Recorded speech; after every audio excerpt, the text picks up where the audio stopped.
But beyond that, you guys should know him on a very personal level too. I know politics hasn't really painted the entire picture for us, but we want to have this conversation about the personality, a bit of his background, and why he's one of the most talked about voices, because it talks about one of the most talked about politicians in this country. And Mr. Dennis Edwards, Miracles Aboagye, is my guest in studio right now. Welcome, sir. Welcome. Exactly on time too. Allah. That's a Butcherbeck conversation. We'll keep that one for another time, man. But good to have you. Good to see you too, my brother. And I didn't even know that you had such, what I call them, fans, friends. No, I don't People who have just love listening fans, to you. You guys have the fans. Yeah, I don't have fans. When I mentioned that you were my guest, people were like, hey, Giovani, I went to say, this man has been on our radar for what? I think it's 3-4 months right now. Oh, even more. Yes, because this conversation was supposed to have this long ago. Even more. But good to see you. You're here. Congrats on everything you've achieved for yourself. Congrats, Giovani. Congrats to you too. Congrats to you too. Congrats to you, former DC, former BBIB, former.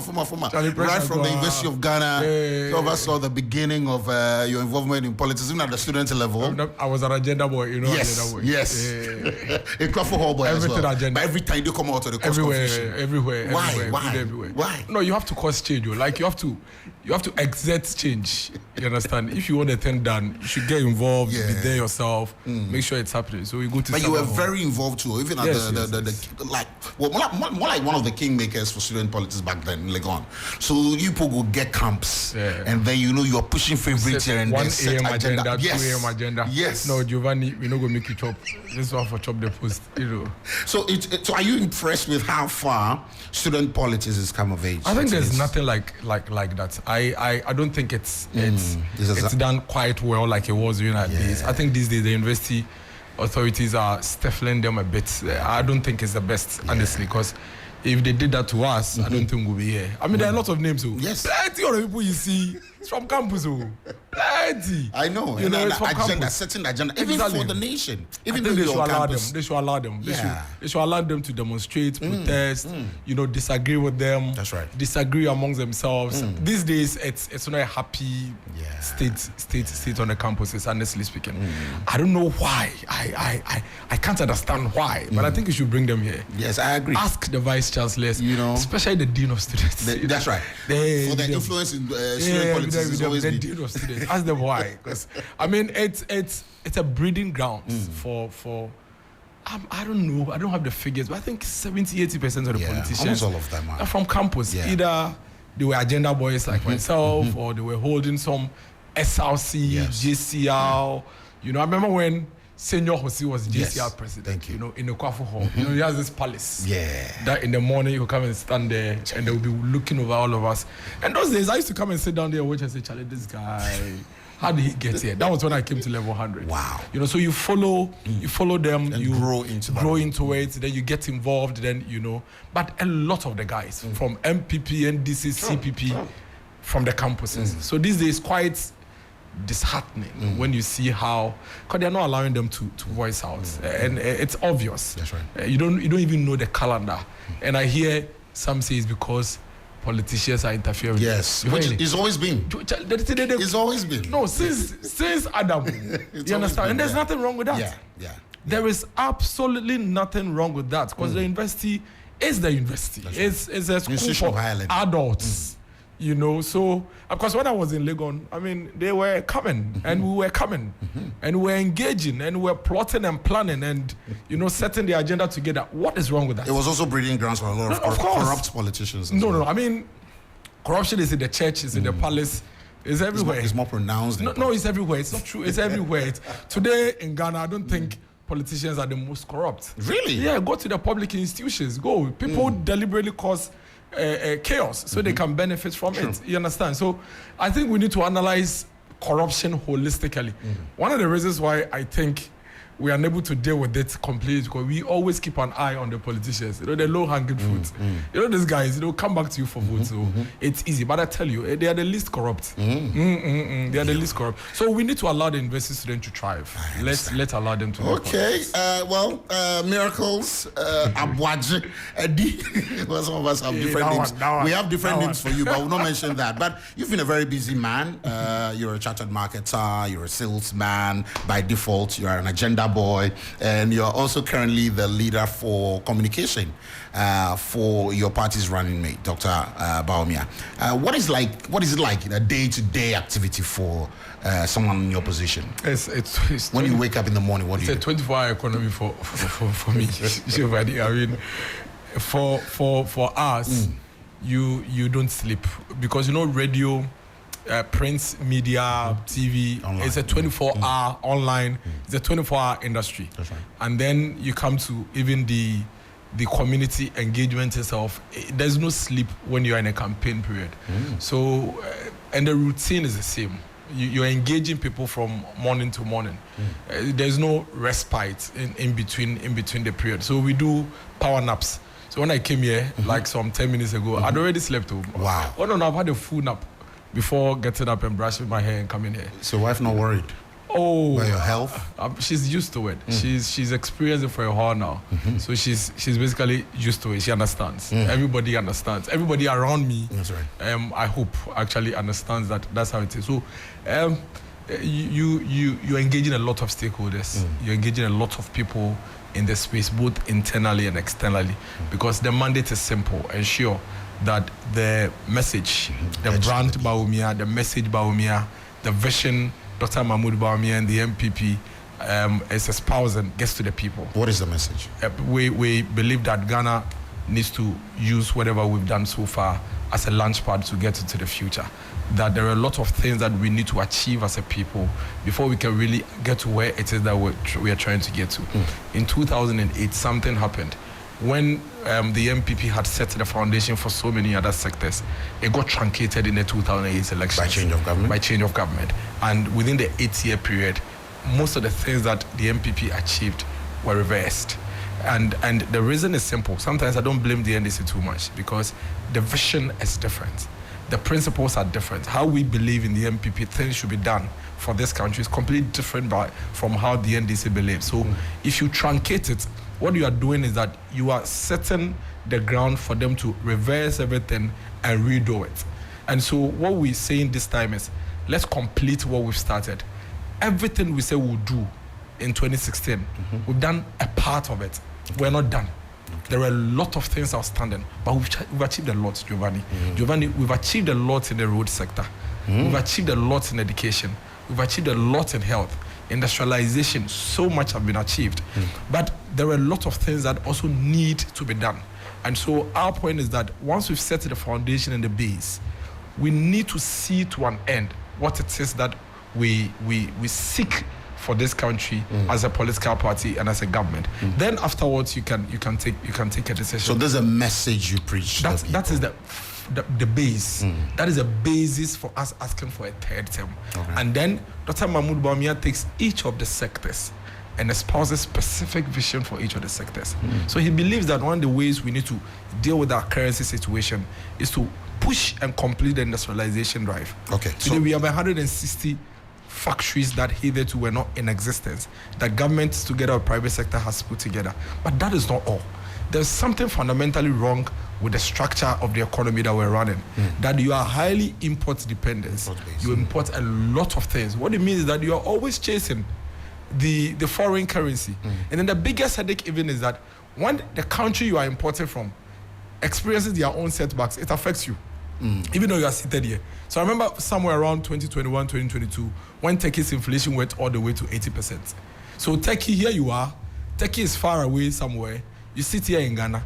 Turkey's inflation is at 80%, but you are importing the inflation. You know why? Because this chair that we're seated on is important from Turkey. So if you bought it last month from Turkey at, let's say, $100, and you came to sell it at $110 here in Ghana, and then you go back to Turkey a month later and realize that, hey, they've experienced 80% inflation. And so they are selling the product you bought at $100 at $180, you are obviously bringing it back to Ghana to come and sell it to us at about $210, $220. So you've imported the inflation from Turkey. And so the idea is, why don't we fix that? In fixing it, it takes a while. Today we have over 8 automobile companies assembling in Ghana. You would not necessarily feel its impact immediately. Okay. But in the medium term, you would feel that. All right. And that is all work in progress that is not completed. Okay. Shall we just finish it? Okay. Shall we complete it? Shall we just bring it to an end so that we don't again, like we experienced in 2008, truncate it? And then he comes in to talk about how we should back our currency with the gold mineral resource that we have. So he speaks of the Mineral Development Bank, which he believes that he would use that to finance the small-scale miners, so they can actually own the concession themselves, mine, extract this gold, we buy in cities, hold it here to back our currency and strengthen it. All right, Miracles, you've said a lot of things, and it's beautiful to hear that these are things feedback people even give you directly after you tell them, well, this is the message your candidate has for them. It's an election year. But again, the average Joe would tell me that all this remains things you would say to highlight some of the gains of your party. But me, the average Joe, I'm a businessman, I see struggle, you know, and I've given you 8 years of my life as a Ghanaian to see some visible change. And you still call this work in progress. You still talk about the fact that, you just want more years to continue some of the things you started, so it's not truncated like we've witnessed in 2008. When you tell people this, when you carry this message along, what did they tell you? Did they give you that assurance that, you know what, we believe this, and we believe that all these hardships we witness today are temporal, and that we're going to get to an era where I don't have to struggle to afford the very basic things? Because we've said it countless times, even here on our show. We said that the average Ghanaian is not asking for too much. You know, a place to quietly lay his head, enjoy lights, you know, so he's not paying too much for utilities, so that the tax is not killing the average Joe whose salaries remain the same for all those years and all that. And I'm sure you are Ghanaian. Beyond the fact that you're a politician, you're a Ghanaian. You feel some of these things too. People are your DM begging you. And how do you break down this message of hope you carry to the average person? Experience. The experiences the average person has had over the period is what is helping us to really break the barrier and communicate to them. They've seen it before. You see, Giovani, in all of this conversation, it comes down to one thing. We need to make a decision. We are not throwing our hands in the air as a people and said, we are done. We are selling our country. No, we're going to make a decision. And that decision is one that is supposed to select a leader that will take this country to the next level, wherever it is that we are. So when we have the conversation with the ordinary Ghanaian, we acknowledge where we've come from as a people. We acknowledge what the challenges are. We also acknowledge what it is that we've been able to achieve. And then why we've not even been able to do the few that are standing and the way forward. Whether we like it or not, we must make a choice. And you agree with me. In the next election, predominant the choice between Dr. Mahmoud Bawumia and former President Mahama. That is what we have. That is a decision we have to make. You're not threatened by the new force? None of them can even gather more than 100,000 votes. You're saying that? Yes. You for see, Cheddar and his followers? I doubt he can even do 100,000 votes. And it is without any disrespect to them. You know, to go into a national election is a big deal. You can't jump into it in the middle of the day. There are 38,622 police stations in this country. People who go and queue and vote on specific issues. It's a big deal.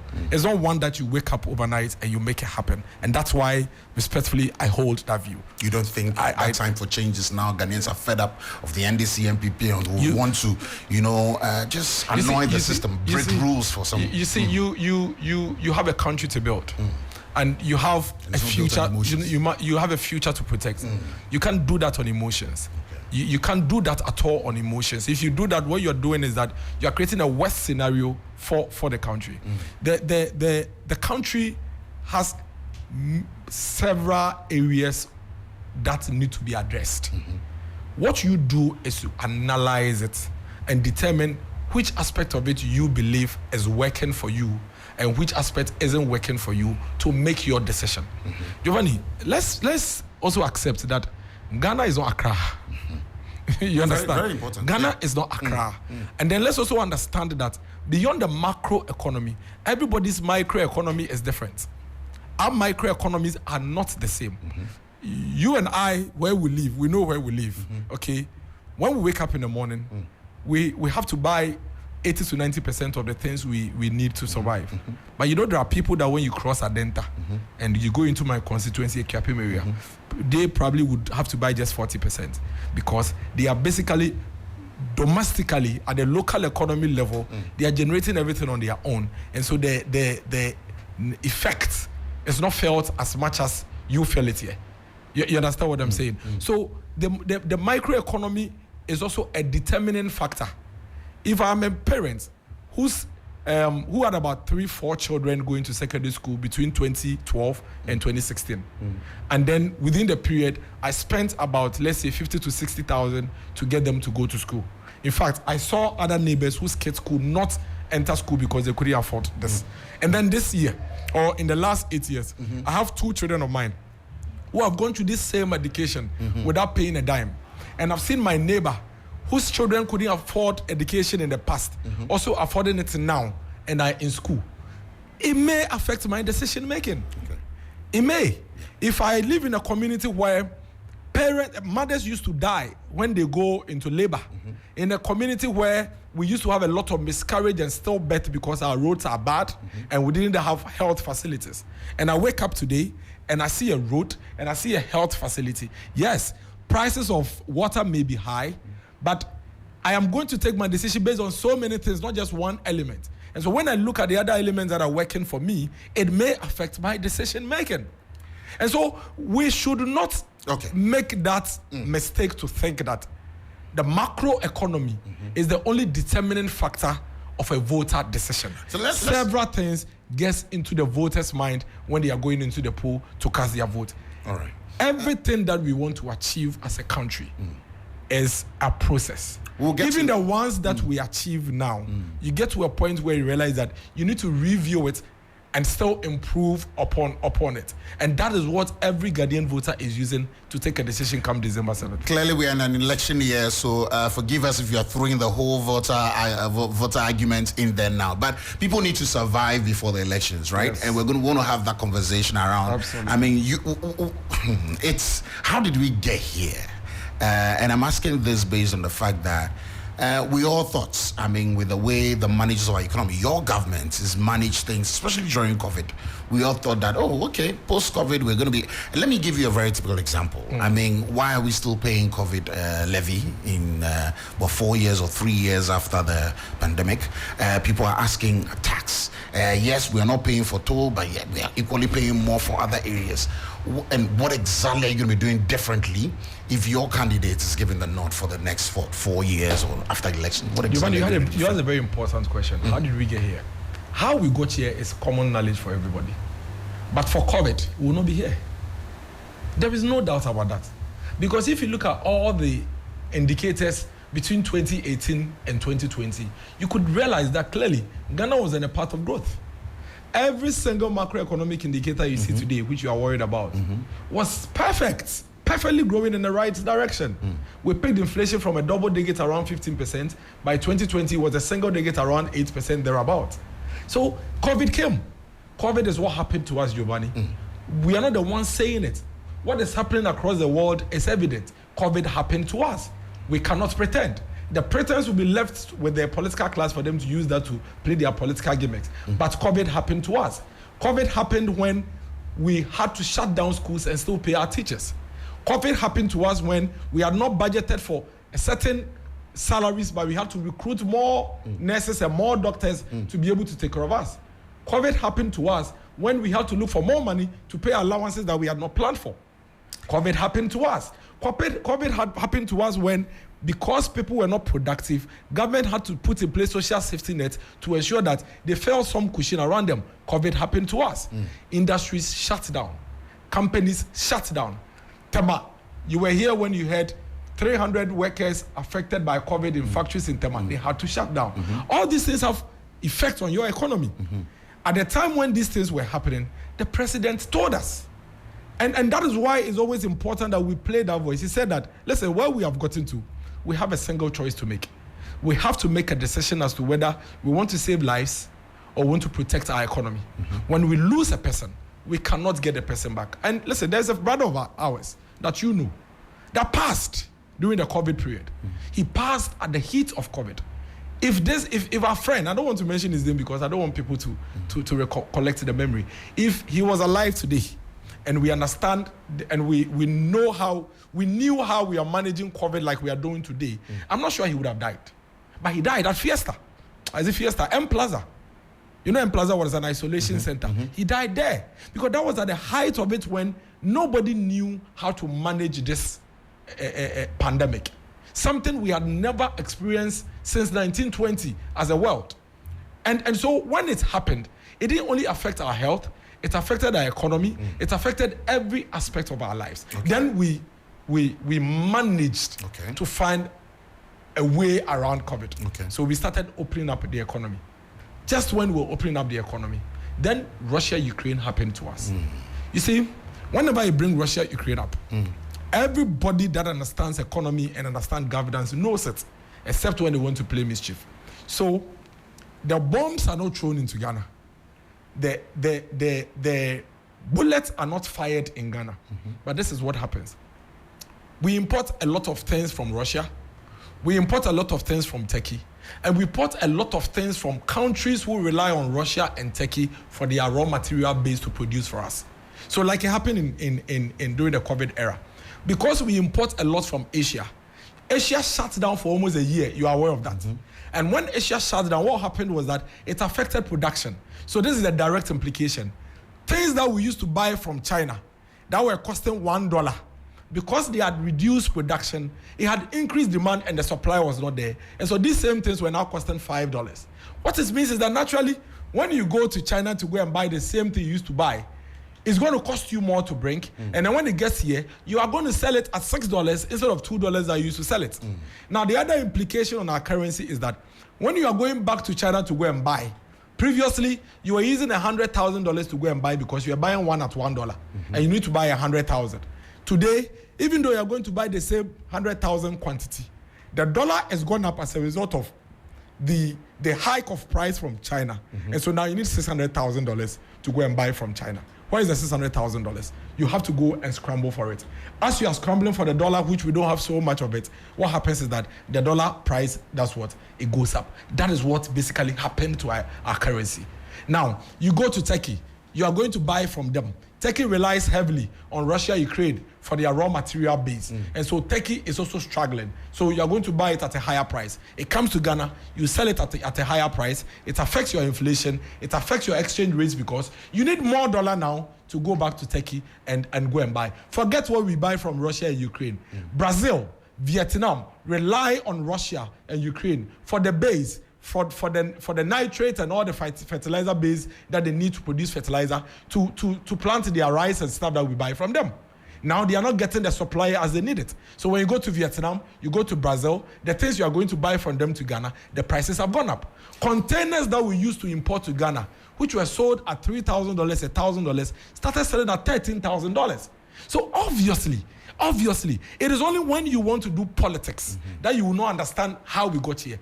That is exactly how we got here. And you want evidence? The evidence is that UK in 2022, under 6 months, had to change their prime ministers 3 times. Why? Because the economy was going through turmoil. The British pound, inflation in UK had suffered a 40-year high inflation. The United States of America had seen a 40-year hike in inflation, something they've not seen before. There are people Germany who say had shortages of flour and bread. So that is the evidence. Miracles. There is also the argument that when it shoots your narrative, then you compare a developing nation as Ghana, a small developing nation as Ghana, to world superpowers post-COVID. And even the Asia example you cited, a lot of people also disagree by saying that, hey, it took them even shorter time to recover post-COVID. There are people who also are of the opinion that the Russian-Ukraine example you cited, even in the midst of war, they were still doing fairly well. Using them as an excuse. It's complete ignorance. No, using them as an excuse. Anybody that says that is completely ignorance of the value chain. So Russia is the one producing the oil. Yeah. They are the one producing all the things you are going to import from them. So they are having war, but they are producing. So they don't have to be affected. Don't forget, the foundation of this economy is import dependent. Yeah. And so the recovery will not be the same for all countries. Because already we've spoken about the foundation. You are completely import dependent. Third party effect affects you even more than the third party himself. Okay. So that is the truth. That is the fact. So would you admit that your government is a bit overwhelmed? And to rephrase that, whilst in opposition, and a lot of people share this opinion, whilst in opposition, you see certain things, then you get into power and you say that it's far from reality. Not true. You would have to work harder to achieve. That's completely false. Okay. And it is false because if you look at all the things the government did in the first term, clearly you could see that we're in the path of growth. In opposition, there was no COVID. Nobody anticipated that in your second term, you're going to experience a global pandemic that had not happened over 100 years until then. Nobody anticipated that we're going to have Russia, Ukraine go into war for all these war up to now. Nobody anticipated that. So that cannot be a correct So assertion. these are just a few examples. No, but I'm just comparing I'll be happy to have the example, but these two examples are completely flawed. All right. But you see, the difference between this government and the opposition party that is seeking to come and replace us is that we have been humble enough to go to the people and tell the people that, listen, these are the challenges, these are the difficulties. But as we pursue the fixing of these things, shall we consolidate and protect this? Because you see, now we are discussing solutions, Giovani. We are discussing ways out of it. You understand? But it doesn't mean that the little we've been able to achieve should be thrown away. And that is the mistake we made in 2008. Right. In 2008, in spite of all the MPP did, we experienced the global, the Wall Street economic difficulties. When they had the real estate, One Kufuor was in power, the real estate collapsing and America struggling, and it affected us. And that was a year that, in spite of all Kufuor had done, we even had water shortages. We had fuel shortages. At the same time, fuel prices were up. That was a year you have to queue for 3 days before you get 1 gallon of fuel to buy. And so don't forget that Kufuor had introduced health insurance, and so we're not paying anything when we go to the hospitals. Kufuor had introduced free maternal care. Kufuor had introduced capitation to make basic education truly free, and all the other things Kufuor had done. But this same opposition, what they did was they rode on that challenge Kufuor experienced in 2008, like we're experiencing today, and built on the emotions of the people and said, oh, they are thieves. These are criminals. Look at their bank statement. They have stolen every money from the Bank of Ghana. See, go to Bank of Ghana. All the gold bars there are gone. It's not there. Vote against them. I don't blame the people. If I experience what we experienced in 2008 and experience what we experienced in 2022, you will not care about what the person has done for you, because as a human being, your needs are insatiable. They never end, and so you're always looking for more. So it's easy for you to fall for the emotional games. And then the NDC had their way. They were voted into office, and what we experienced is what we saw. National health insurance was collapsed.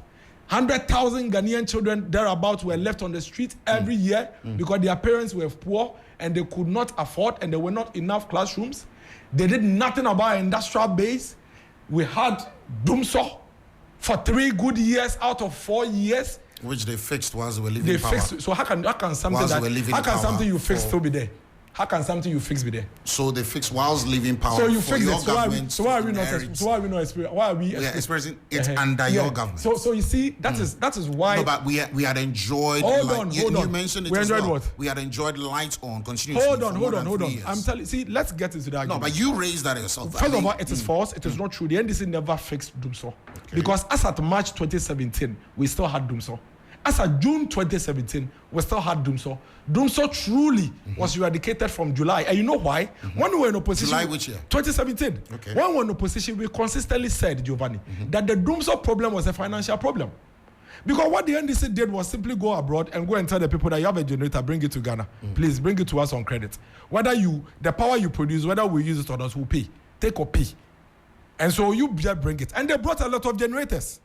So if bringing generators is your solution, then Giovani, anybody that believes that is not serious. Because, hold on, the generators were in Ghana in 2015, 2016 and still were in Dumso. How can you have generators and still be in darkness? It's simply because you had the generators, but you didn't have money to buy fuel to power those generators. That is the truth. The only way this government fixed Dumso was to get the money and buy fuel. And so anytime you realize that we are going through crisis, it is simply because there is no money. That is why you saw Gridco and ECG release a statement. Didn't they talk about gas? Did they tell you that there are no generators? There are generators. In fact, we had generators in excess because the NDC only borrowed, and it's one of our challenges now. So you are confirming now is doomsday or not doomsday here, like a lot of people say. Well, it doesn't matter. For me, it doesn't matter. Okay. What is crucial is that we are now experiencing what we went through for 3 years. That's okay. That's for 10 weeks of going through this crisis. We feel it, and we can imagine how normal it became for us in 3 years under the former president. But that is what they put us through post-Kufuor. And this is what we are asking, that we do not fall for these gimmicks anymore. They are not proposing any solution. They are not proposing any alternative. They speak of nothing. All they are saying is that the MPP said they will do 20. They have done only 12. They couldn't do it. So get them out of power and bring us. All right. But the point here is this. When you had the chance to be in power, you said you would do 30. You did 3. I said I would do 20. I have done 11.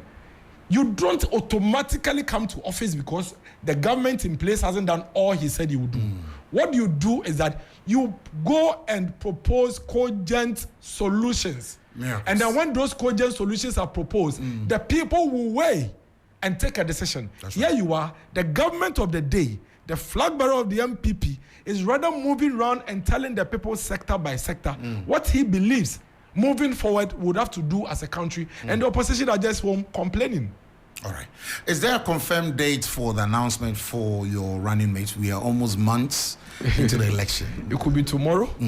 It could be the day after tomorrow. Is this someone we all know? Someone familiar with our political terrain? I mean, definitely. Okay. I mean, it should be somebody. Well, you're pulling a surprise on all of us by naming someone very, very underground. It is possible. Okay. That's also possible. All right. The point is that, it's a pure prerogative of the flag bearer. Okay. With ratification from the National Council. Yeah. The flag bearer has always known who his running mate to be. Interesting. Yeah, even before he went into the primaries. So he's known.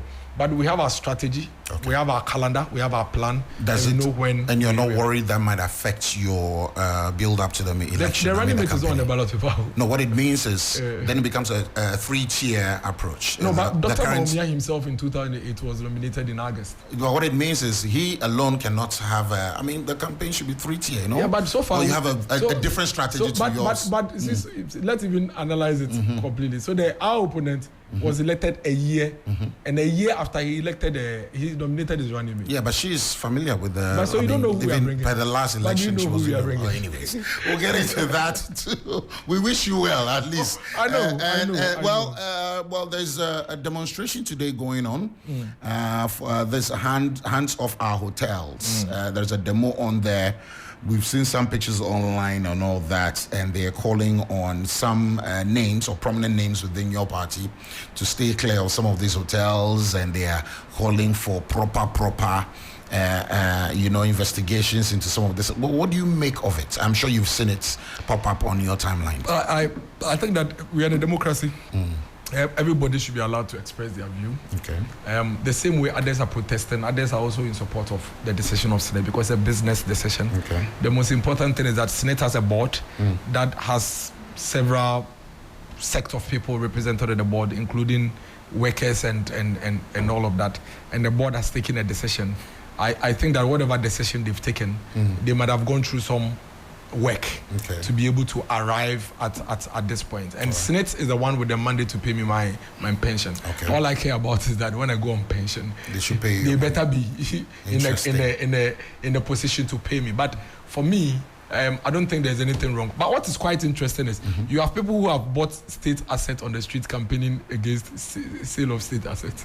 That's what is interesting. That's politics for Ghana politics. Because, I see people today, I saw people and I was like, but this one, I know how, But with that... I know how Ghana Film Company was sold. See, but this is the thing, No, I know. So let me ask you a question based on this feedback. I mean, then there are people who always go like, Charlie, young people are not making this politics thing look interesting. It's like when you're on the other side or when your party's in power, you know what is wrong or what is right for us. And then when you come there and then you play along to us, because a lot of young people are venturing into politics right now, and they will tell you that it's not because they have love for the country.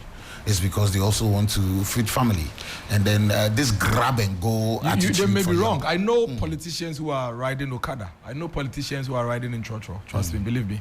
You know, I've been MC. Yes. In fact, I've been polling station youth organizer, polling station chairman, constituency deputies. I've been. I know politicians who are struggling. So it's not true. It's not a money grabbing opportunity. You may be shocked and you find yourself in a packaging. Giovani, there's a lot of packaging. But Miracle, you have a lot of Giovani, of money. There's a lot of packaging happening in Accra.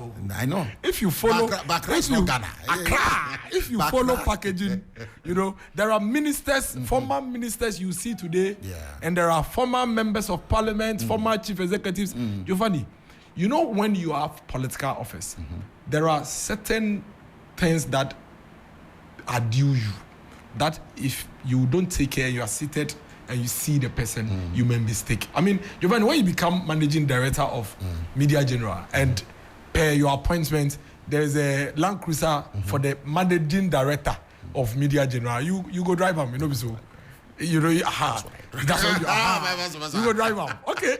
But so if somebody sees you driving that and the person begins to position media one day, you may be surprised.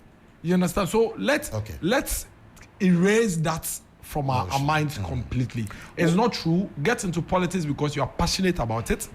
Get into politics because it's something that you love, but don't get into it because you want to. How would you rate your government's fight against corruption?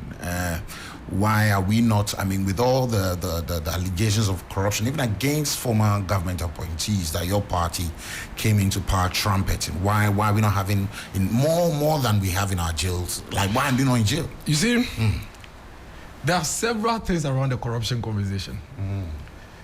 The perception is there. Okay. And when it comes to the corruption perception, it's all about it's a lot about PR. So I can just get up one day and say, Charlie, Giovani has stolen 10 million Ghana cedis. And today, social media. In fact, somebody will just see that on his feed and will never hear anything about that story again. So anytime he sees Giovani stole 10 million Ghana cedis. So that one is also there. Then there are those that have actually committed the crime. You understand? And then there are those that are only alleged as to having committed the crime. Now, if you don't take care and you find yourself in the PR space of corruption, Giovani, you will be in trouble. Your heart will always be aching for nothing. The second aspect of it is also that there are laws. And we run the country with laws. It is possible for you to see somebody put a gun to somebody's head, but the person will go scot-free. You understand? Because when you go to the courts, you cannot just go and say, I saw Giovani clock the gun and put to the guy's head. The judge will not just say, because you claim you saw him, Giovani should go to jail. So there are a lot of things. What for me I think is important with dealing with corruption is the systems we put in place. As much as possible, let's make it more difficult and more complex for people to be able to engage in corruption. Because it's a human thing. If you continuously create that human interface for people, they will always find a way around it. So systems are important. That's why I am a proponent of digitalizing every public sector thing. Eliminating the human. A lot of them as much as we can. Okay. But if you are still going to ask somebody to take money and record it in a notebook, then be rest assured that it doesn't matter who you are putting there. You are likely to experience corruption. You understand? And that's why if you go to our hospitals, there is corruption. That's why a nurse or a doctor would turn somebody away even though he has a health insurance card only to charge him money. That is why you go to even today, passports. With all the digitalization that has been introduced into passport, you still know that there are still people, who will still be walking around there and trying to cause, challenges. Because see, 3 weeks ago, I experienced something at the Tema passport office, and I've already escalated it. It's an eyesore. You go to, I've come to secure a passport. Why should I hassle for it? Giovani, why should I come and sit at the passport office from morning till 5-6 p.m., be maltreated, be shouted at, be screamed at, only because I want to get a passport? And those are all ways to engender corruption. Because if I am coming to get my passport... And you want the fast way out? When I come and I know that I'll be shouted at, I'll be molested, I'll be screamed at, and somebody tells you that, let's say, I'll come and queue for you at 3 a.m. When you come, give me 200 cedis and take my spot, I will pay. You understand? And I think that these things should be reduce simply by using systems. And we cannot continue to assume that because Giovani is driving like your car, you drive like this, make car. So Giovani is stealing money. I think that is wrong. I think that when there is an established fact that Giovani is stealing money, the law should deal with him. So if you see anybody go to court and the law deals with the person, it means that the law is established that the person actually committed a crime. But if the person goes to court and the person walks scot-free, don't say that the law has left the person. It means that the person actually, by our laws, hasn't done anything. Let me get some callers on since we're in our final 20 minutes of the show. But in case you just joined us, this is the Free FM Drive. Today we're spending time with Dennis Miracles Aboagye, politician and a chartered marketer. And he's also the lead communicator for Team It Is Possible, Team Bawumia 2024. And, I'm going to allow a few calls into the show. And as I'm seeing a lot of messages on Facebook, I'm unable to even scan through all of them. Yes, so please, and half of them are insults to myself. So please save them for me, producer. Let me have the questions and separate it from her. So somebody said that, Giovani, in Miracles Aboagye, don't ask him hard questions. I'll knock your head. Someone actually said, why am I spawning the show with politicians? Yes. I said it's an election year. We've had politicians here. We've had Sam Jata on here. We've had, in fact, Okujoto Blackwa is next on. So we have loads of them coming this year. So it's a political year, and this is home. It's home. Everyone deserves love. So we're gonna get into that. I don't know when I leave here, I go to a nation. They'll be watching. I know. But what's the toughest part of your job as a party communicator? What is the toughest part of the job? I think it's about speaking to issues as they are. It's quite tough. If you want to, I'm very blunt. I'm very blunt, and I think it's quite difficult if you want to stick to the path of, say it as it is, put it across. Mine, especially in our settings. Yes, mine is to simply put out what the issue is, what the truth is. I put out the facts. I like it when people are making their decisions based on facts. And so anybody that follows me knows that for me, it's about putting out the facts. What you do with it is your own issue. But I tell you, this is what it is. And then you make your decision. I think people don't like it. Ever been in a position where you had to defend something false? We don't only for you to realize later on that, I misspoke. Oh yes, and I apologize. Really? Yes, I've done it like 2 times. I apologize. And it's easy. It's not difficult. I'm in a Krappen boy. Apologies. It's not the biggest. Giovani, what's the big deal? So I said Giovani is wearing a white dress today, and it turns out he's wearing wine or brown. I should just come and apologize. How difficult is it? Okay. So the difficulty for our job really is when you want to stick to the path of the facts. It's quite difficult. Our people, we have a very polarized political space, and sometimes people don't like it. But I don't think that there's anything wrong with a politician. If I make any mistake, I will apologize. Okay. There's nothing wrong at all with that. Well, Giovani, please ask Dennis. Okay, let me get the full text because I think it's buried in a lot of other messages. With Ghana's current economic situation, do you think this will guarantee a win for his candidates? And also, he should name 2 major achievements of the party. Yes, I think, 2 major achievements of your political party. We've, together with private sector, put together 160 factories across this country. Is a big achievement. We've worked to ensure that no Ghanaian that wants to be able to access quality education is left at home by removing cost barrier and ensure that every Ghanaian child that wants to have access to quality education gets quality education. These are major 2 areas that you think you failed as a political party? Well, I think it's not an issue of failure. 2 areas that I think we still have a lot of work to do and can do better is on our macro economy, our inflation, our forex, the currency. These are areas that at the moment between MPP and NDC, these are the areas that MPP really we need to do some work on. There's no doubt. Businesses are struggling due to that. Yes. There's no doubt about that. We are working at it. You see, that's the difference between us. In the past, when the NDC struggled the economic crisis, which were locally induced. You know what they said? They said, the president said he can't be bothered. He said that, I'm a dead goat. You can't talk to me like that if you haven't been president before. No, he said it. He said you can't talk to me like that because you haven't been president before. You remember where the Ghana Medical Association were asking for better salaries because there were economic difficulties? He said he's not going to negotiate with them. When poor people's kids were in colleges and were getting allowances, because the economy was struggling, he withdrew those allowances. They cried, they demonstrated, he did nothing about it. When the economy was having difficulties under him, what he did was that he placed a freeze on public sector recruitment. When we came to office in 2017, nurses and teachers who completed in 2014, 2015, 2016 were at home. So the biggest difference between today, a medical officer that was earning about 3,000 in 2016 is earning 10,000 cedis. That is a government that acknowledges that. If you're a medical officer, you just send a message. Slip. I can say with you. Me, I've told you. Giovani, trust me. Miracles. If you want to send a message to me to confirm. Let me send you the paying slip. It's here. So that you can watch I want to see it. No, I'll give it to you. But whilst at it, let me also ask this very important question. A lot of people are leaving the country. I know a lot of people are also coming into the country, but a lot of our workforce, a lot of youth now find it very fancy to refer to themselves as people who have jackpot or left the shores of Ghana because they don't see any future in sight.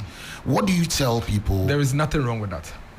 There is absolutely nothing wrong with it. Interesting. HR export is also a commodity. That is if they're coming back. Why? They are investing. They are investing their monies home. They have parents. They have families. They are building back in Ghana.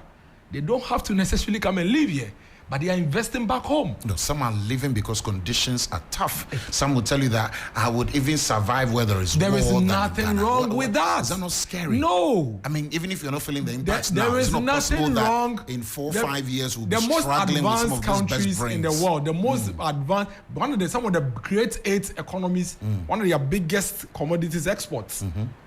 India. Today, tell me which Western country doesn't have, in fact, India is taking over their space. Go to the US, go to Virginia, go to the blue chip neighborhoods.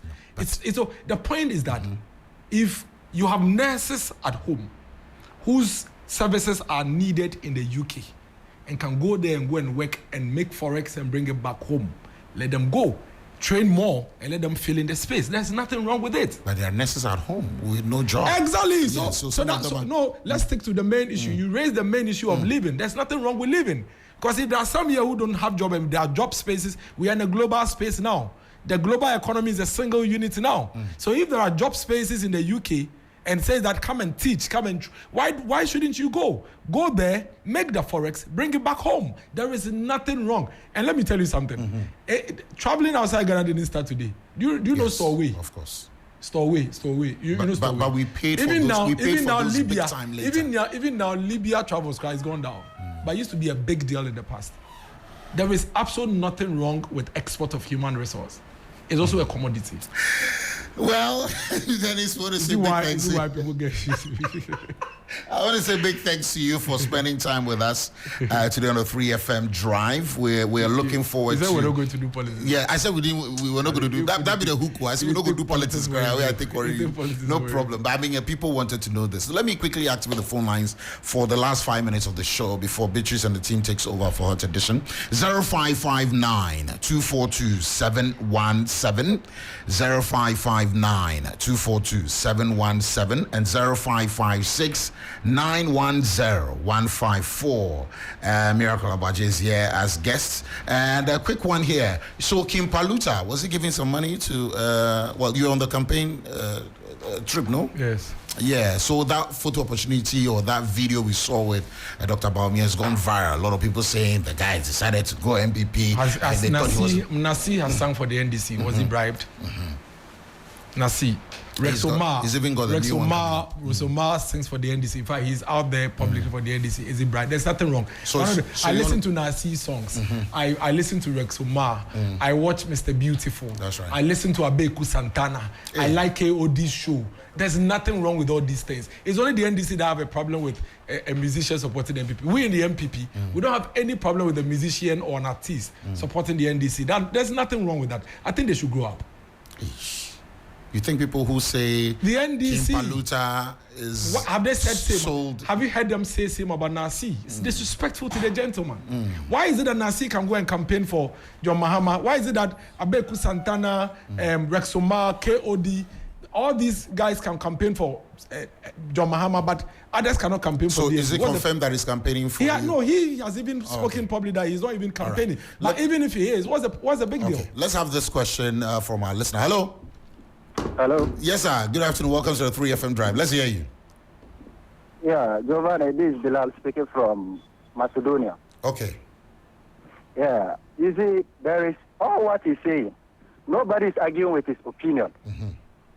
But there is a proverb in my language. I'm a Safra by tribe anyway. Okay. It goes by the second mere posar kala kanong mere kema. The stick you would use to beat your first wife is that same stick that you still use and beat your second wife. When Mama was in, we heard everything. They were the backbiters. Like, they were saying everything that Ghanaians who believe that they are the best to come. And this is their time. There's nothing we haven't seen. I've purposely gone for a meeting, a business meeting, and this man was like, I should put money on the table to strike the deal. It was a job that I was working for. And I completed 2020. He was requesting for 150 million. Before you get the job. Trading in the market. How would he raise this kind of money? How? So sorry, the question is. So the question is. The question is, with all what he's saying is true, but we are not seeing it in real life. Okay. It's just like he's explaining a dream. You want to feel this in your pocket as an ordinary Ghanaian. Like it hurts. Okay. It hurts when you are listening to them on radio. But in reality, that's not what they are doing. Okay. Thank you very much for that question. Miracle, you want to address this? Let me announce the line again. 0559 242 717. 0559 242 717 and 0556 910 154. Actually, let me take this caller before. Yeah, hello? Good evening, brother. Yes, sir. Michael is in Lima. Okay, Michael. Miracle. Bro.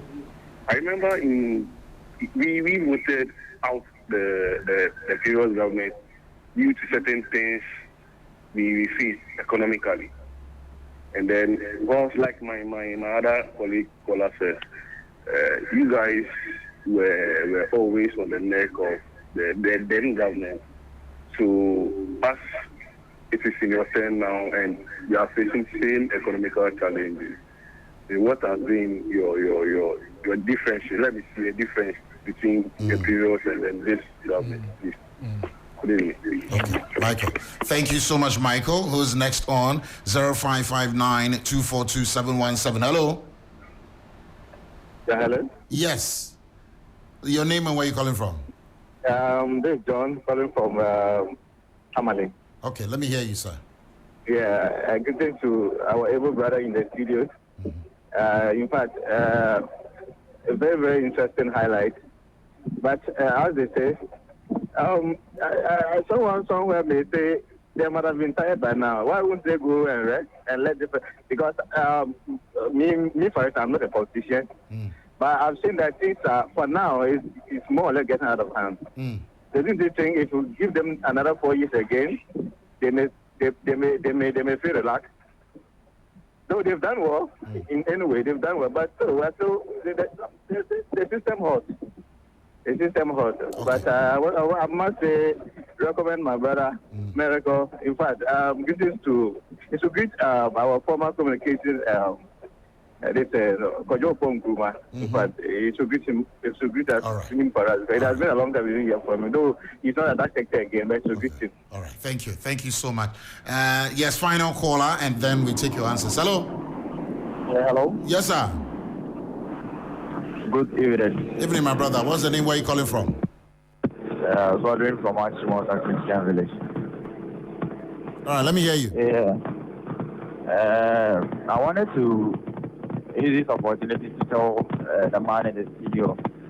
The discussion both of you had, I have learned a lot of things from them as in Oba. My question is, hello? Yeah, you're on. Yeah, we can hear you. Hello? Yes, sir. So sorry, we have to end that. Okay. So thank you so much. Drop some comments on our Facebook page. And big shouts going out to over the hundreds watching us live on 3FM 92.7. We have 2 minutes to wrap it all up. So yes, there was a question around us feeling some of these things you've mentioned in our pockets. And there was also the question around, yes, that's why you voted into power, to fix problems, not to highlight what your predecessors had done or done wrong and all that. So maybe you wrap up all that for us. So Giovanni, this is a point where the decision making becomes crucial, and the choices are important. So let me even pick the first caller, who made a point about Aboagye the Techino, and now the that program. Yes, he said we did the same thing in today. So there's the biggest difference. Let's even assume that we are accepting and admitting the fact that there was a crisis under the NDC, which we spoke about, and then there's a crisis under the MPP. There's a difference. When the NDC had crisis, they couldn't do anything. That is when they left all the people on the streets. That is when they couldn't recruit the nurses and the teachers. That's when public sector workers would work for a year, and then they would pay them 3 months. There was a policy called the 3 months pay policy. That was why they couldn't buy fuel to power generators they are taking on credit. And so we're in energy crisis, even though we had generators to give us power. That is why during their period, they cancelled allowances for poor people who were in colleges. That is why during their period, children who had qualified to go to secondary school were left out with an artificial cutoff point simply because their parents were poor and we didn't have enough infrastructure to hold them in the senior secondary schools. The difference between the MPP and the NDC is that even in the face of economic challenges, in spite of the economic difficulties, we are keeping all the children in school, all of them. In spite of the economic challenges, we restored the poor person's allowances so they can go to colleges. In spite of the economic challenges, we are using the state money to buy fuel to power the generators. In spite of the economic challenges, we have constructed 3 times more roads than the NDC constructed. In spite of the economic challenges, we've been able to work with private sector to come up with about 160 factories that they couldn't do. So there's a big difference. It is not the same. One, in the face of economic challenges, threw their hands in the air, didn't do anything.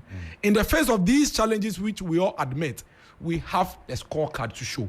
That is a big difference. Giovanni, when are we paying NAPCO? You don't just say. Someone's asking NAPCO. Which NAPCO? NAPCO is ended. Okay. So I want to understand. So please, they want to understand whether you've been paid or not. Okay, yes, please. So the biggest difference between the MPP and the NDC is that NDC is simply saying that, oh, you've done 8 years, go and let us come.